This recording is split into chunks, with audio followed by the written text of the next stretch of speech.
이 예배는 하나님께 드리는 최고의 경외 의식. 1. 예배 시간은 하나님을 만나는 시간. 안식일을 거룩히 지키는 목적은 하나님이 원하는 나라를 찾고 인류를 구하는 데 목적을 두지 않으면 안 됩니다.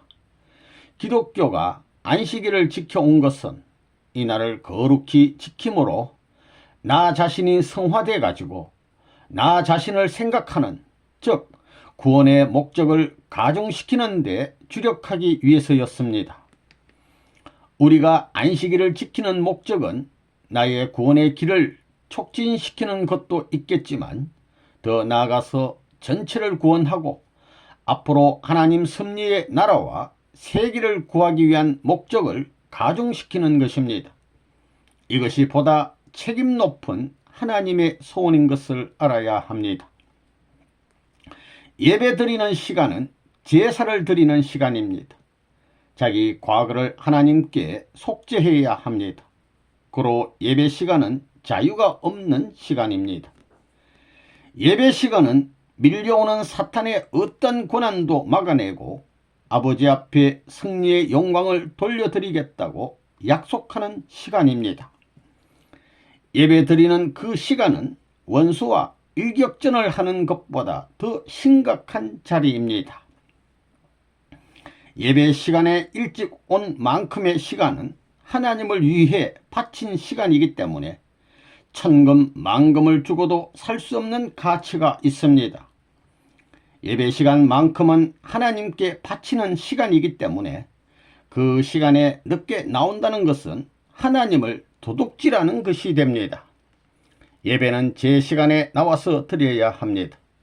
그러므로 해서 그만큼 하나님 앞에 면목도 세울 수 있고, 그렇게 되면 어제보다 나은 마음을 가지고 하늘 앞에 가까이 갈 수 있지만, 늦게 오면 기도할 때 눈을 꿈뻑꿈뻑거리면서 선생님이 무슨 말씀 하실까 하고 그렇게 앉아있는 모습을 보면 처량하기 짝이 없어 보입니다.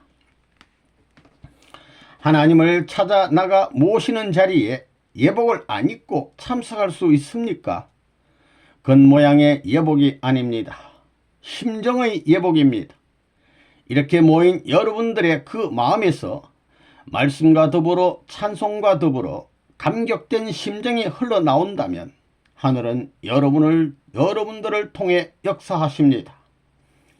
타락한 인간의 에덴 동산에서 추방될 때 눈물 흘리며 쫓겨났지만 여러분은 눈물을 흘리되 기쁨의 눈물을 흘리며 웃는 얼굴로 하나님과 상봉해야 합니다. 슬픔의 눈물도 흘려보지 못한 자가 기쁨의 눈물부터 흘리면 안 됩니다. 예배 시간을 위해 사흘 전부터 마음을 조역하면서 준비해야 됩니다. 만민의 행복을 빌어주고 만민이 소생할 수 있는 부활의 고난과 생명의 인연을 연결시키겠다고 몸부림치며 교회의 문을 들어서야 하고 하나님 앞에 목이 메이는 마음을 가지고 예배에 참석해야 합니다. 그래도 부족할 텐데 여러분 오히려 장돌뱅이보다 더 뻔뻔스럽다는 것입니다. 주일날 예배 때에는 목욕 재개하고 하나님 앞에 경배드리고 성지에 찾아가서 기도해야 합니다. 비록 찾아드는 사람이 없을 망정 하나님이 그 불악을 굽어 살피고 동력할 수 있는 심정적인 터전을 닦아 놓아야 합니다. 하나님 앞에 혼자 기도하며 눈물 흘리는 그 자리는 절대 외롭지 않습니다. 하나님이 같이 하시니 절대로 외롭지가 않다는 겁니다. 3년 이상 여러분들이 정성을 들였는데도 그 동네에서 찾는 자가 없다면 그 동네는 망하는 것입니다. 예배에 오더라도 그저 생각 없이 오는 것보다 보이지 않는 마음을 다하고 하루 이틀 정성을 들이는 시간이 길면 길수록 빛나는 것입니다. 그래서 보이지 않는 것이 클수록 하늘이 자기를 보호해주고 지켜주는 것입니다. 아내가 보이지 않는 마음으로 남편을 하루 종일 생각하다가 보이는 얼굴로 입으로 웃게 될 때 영광의 빛이 난다는 겁니다. 그 웃는 얼굴은 남편을 끌어당기는 매혹적인 힘이 있다는 것입니다. 마찬가지 이치입니다. 앞으로는 예배드리는 것도 설교 형식이 아니라 보고 형식으로 해야 합니다. 보고의 내용은 그 가정이 자랑할 수 있는 것이어야 합니다. 그러므로 가정 전체가 와서 예배를 드려야 하는 것입니다. 그러면서 잘한 가정을 보고는 본을 받고 못한 가정을 보고는 잘되게 이끌어 주어야 하는 것입니다. 그리하여 가정천국을 건설하는 것입니다. 가정천국을 먼저 이루지 못하면 지상천국은 이루어지지 않는다는 것을 확실히 알아야 되겠습니다. 먼저 교회 생활에 철저해야 되겠습니다. 그러기 위해서는 공식적인 예배 시간을 엄수해야 되겠습니다. 공식적으로 참석해야 하는 시간에 모범이 되어야 하겠습니다. 하늘 앞에 나아가는데 약속은 절대적으로 엄수해야 됩니다. 약속을 안 지키는 사람이 무슨 은혜를 받겠어요? 그런 사람은 가다가 말아버립니다.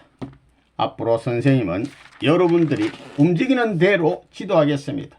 싫으면 그만두세요. 누가 망하나 보잔 말입니다. 주일날 공적 집회에 출석에 본이 되어야 합니다. 예배 출석에 자녀들이 부러워서 따라오고 싶도록 부부가 정답게 같이 와야 합니다. 10시 이전에 교회에 와서 주일날을 준비해야 합니다.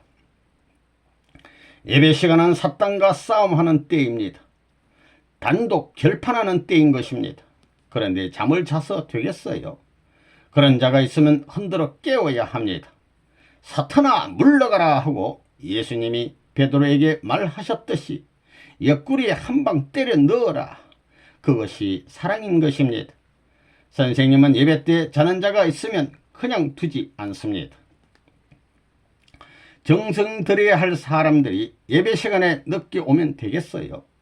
그런 사람은 부끄러워서 얼굴도 들 수 없는 죄인 중에 죄인이라는 마음을 가져야 합니다. 그리고 앞으로 시간을 잘 지키겠다고 다짐하고 남보다 더 많은 정성을 들여야 합니다. 시간도 안 지키면서 오 하늘이시여 할 수 있어요? 정성은 남이 알게 드리는 것이 아닙니다.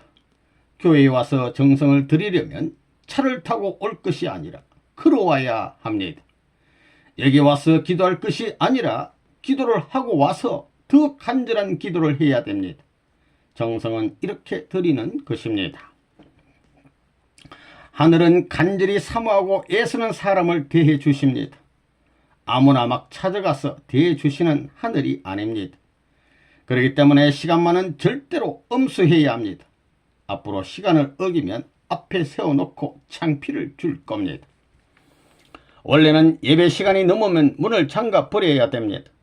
늦게 온 사람들을 모아놓고 이야기하고 싶지 않습니다. 이런 여러분들을 모아놓고 어느 기준까지 끌어올리려니 2시간, 3시간 얘기하는 것입니다. 그렇게 해야 내가 하늘 앞에 기도하고 각오했던 심정적인 기준에 연결될 수 있는 것입니다. 하나님 앞에 나아가는데 시간이라는 것은 무엇보다도 중요한 것입니다. 때를 못 맞추면 망하는 겁니다. 때를 못 찾으면 망하는 겁니다.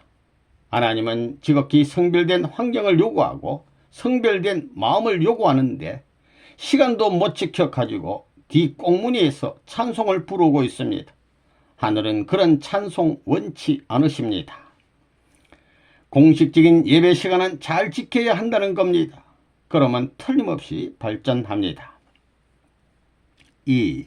밤 예배, 새벽 집회, 철야 정성. 밤 예배에 주력하라.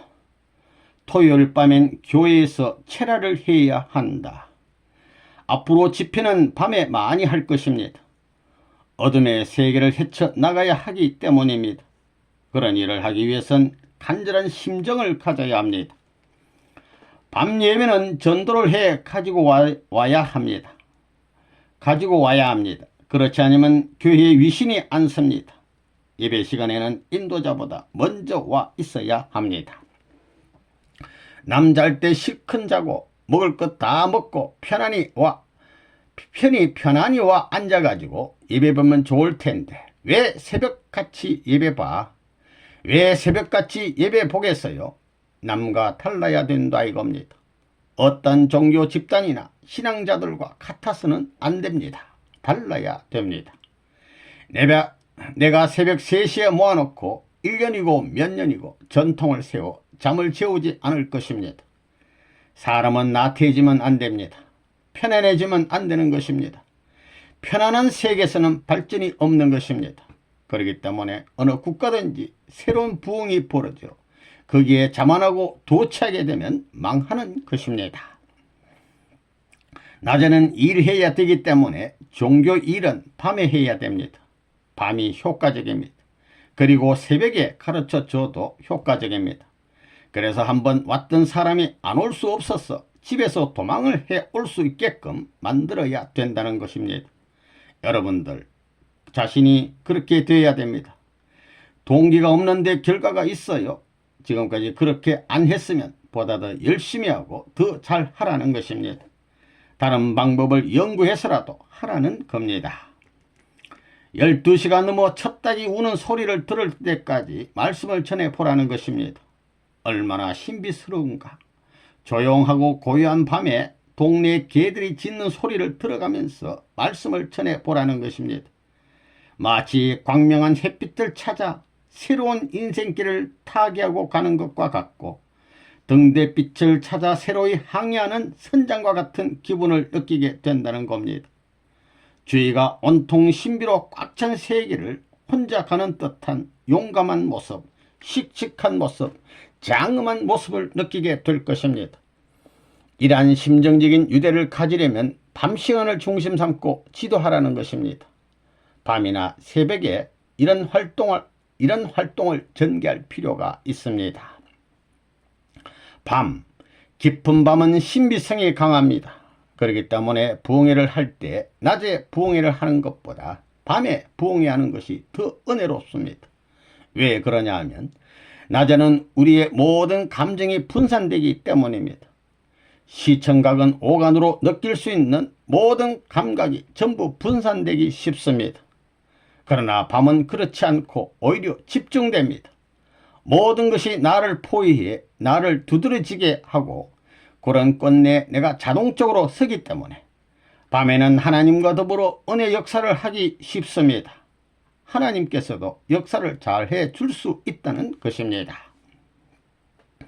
새벽에 일어나면 나의 하루 생활이 아버지 앞에 감사의 실체가 되게 해달라고 기도하면서 꽃이 피어있는 봄동산처럼 자유스러운 동산에서 아버지께 나를 세워 승리하실 수 있는 소망의 결실체가 되겠다고 하고 낮이 되어 일터에 나가면 소망의 결실체가 자라나는 여름절기와 같이 한 발 더 발전하여 하나님께서 같이 하는 가치로 나타날 수 있는 존재가 되겠다고 해야겠습니다.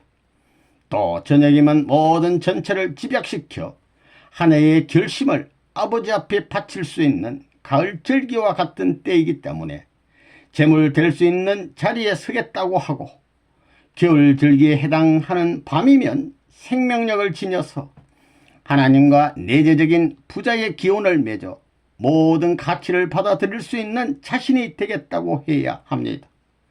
그렇게 1년 365일을 승리의 날로 만들면서 감사하는 생활을 하는 사람이면 그 사람은 아버지와 관계를 맺고 사는 생활이 보람있는 생활이라는 것을 느낄 수 있을 것입니다.